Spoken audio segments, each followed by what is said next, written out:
The old man sat by the fireplace, his hands resting on the edge of a wooden cane. The room was quiet except for the slow breathing of the fire, and for a long while, he said nothing. Then, in a low and steady voice, he began. There was once a wizard who lived by the lake.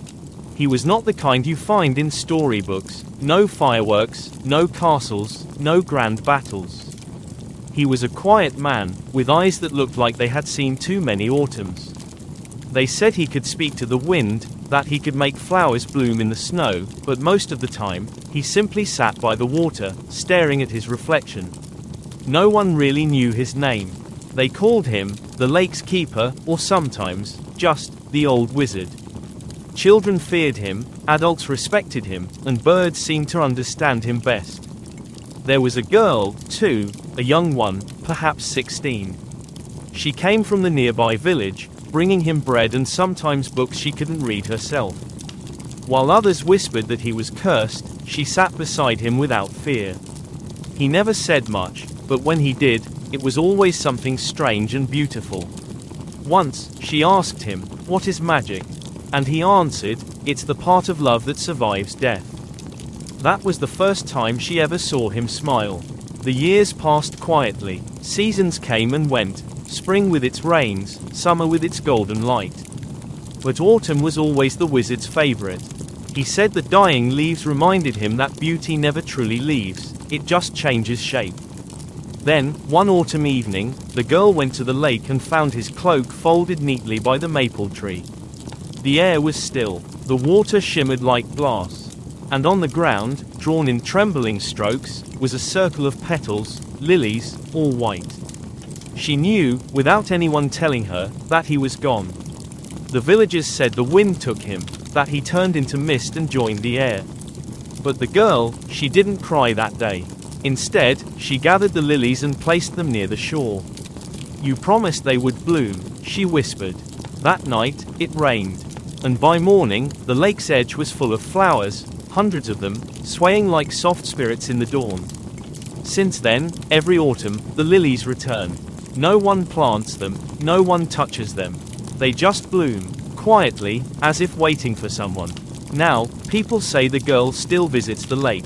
They say she brings new flowers every year, and sometimes, when the mist is thick, you can see two shapes standing together. An old man in a long cloak, and a woman with tears in her eyes, looking at the water that holds both memory and peace. The fire crackled louder for a moment, and the old man's voice grew softer.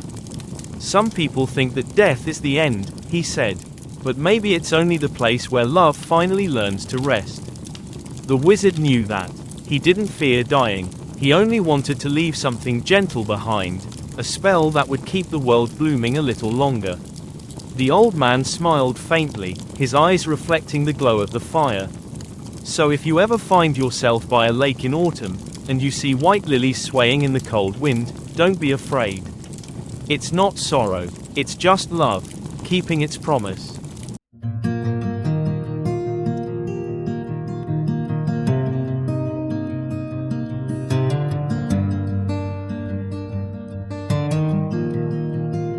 He whispered softly to the lake, "When I die, let flowers wake." He drew the spell with trembling hands and vanished where a maple stands. Autumn wind will take his breath, leaves will guard his quiet death. By the shore, the lilies bloom, a wizard sleeps beneath the moon. The wind blew hard, his cloak took flight, ashes danced in fading light.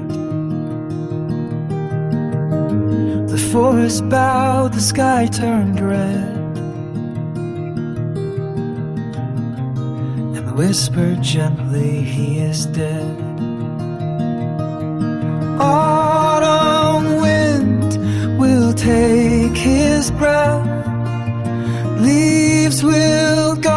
quiet death by the shore. The lilies bloom, a wizard sleeps beneath the moon. A girl once came with tears and clay. She built a stone where he once lay. Each autumn eve she comes again to lay her flowers in the rain. By the lake where whiskers roam, the wizard's flowers call her